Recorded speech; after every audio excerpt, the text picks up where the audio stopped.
On April 4th, Pat and Jess shaved off all their hair and left Georgia to hike the entire Appalachian Trail.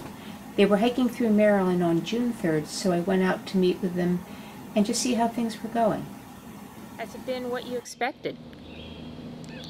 And so much more. I think people have an image of the Appalachian Trail, or they may being a nice smooth path, gentle downward slope through the woods, and there are parts of it that are like that.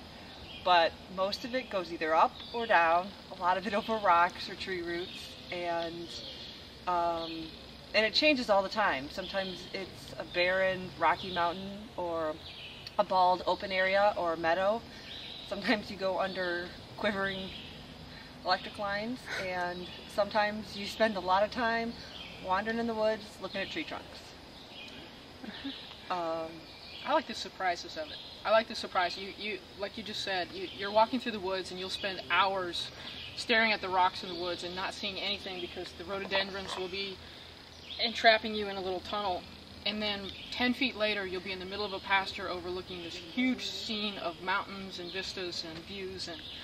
And I love that. The surprise of not knowing what's coming up next. It's awesome. You turn the corner and it's an entirely different ecosystem. Or you think you're going in the wrong direction and the trail turns and now you're heading. So is it easier or harder than you expected, or both? It's both. It's both. Yeah. You can predict that the path is going to go up and down, but I think you can't predict how much mental labor it takes to convince yourself that that's what you're going to do every day. That's what's hard. It's hard to just look at the mountain and say, these legs are going to go over that. Sometimes the physical part isn't the hard part. It's waking up on the cold morning when it was snowing outside and saying, I'm going to put that cold, wet shirt from yesterday back on. And it's half frozen, and we're going to do that again this morning. And that's hard. On the other hand, you get into a routine and habit of doing it, just like you would to go to work. You have your work clothes and you have your hiking clothes, and it's the same set every day, but you have a routine, your morning routine, and you get up and you go through it. It's the same thing you did the week every day for the week or the 2 week or the 10 weeks before. So you get up a little earlier and earlier and earlier every day because the sun rises earlier, but that's really hard.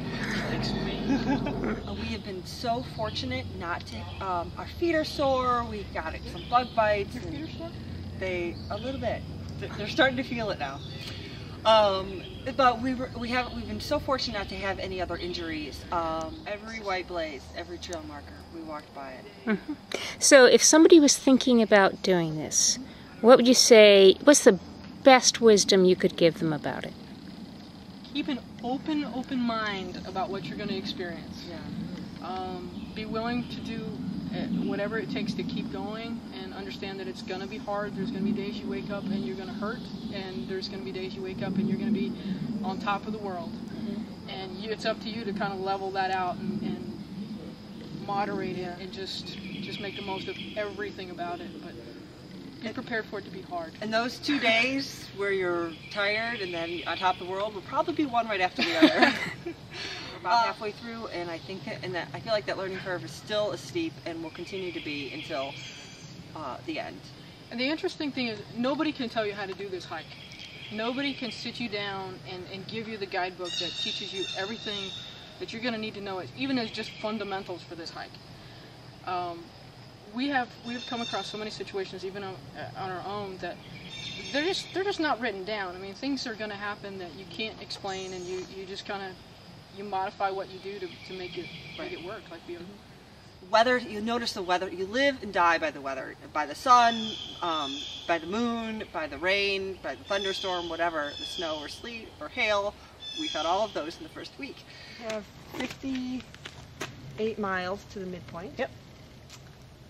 And then 1,000. And then we start the countdown. 7. Yeah. No.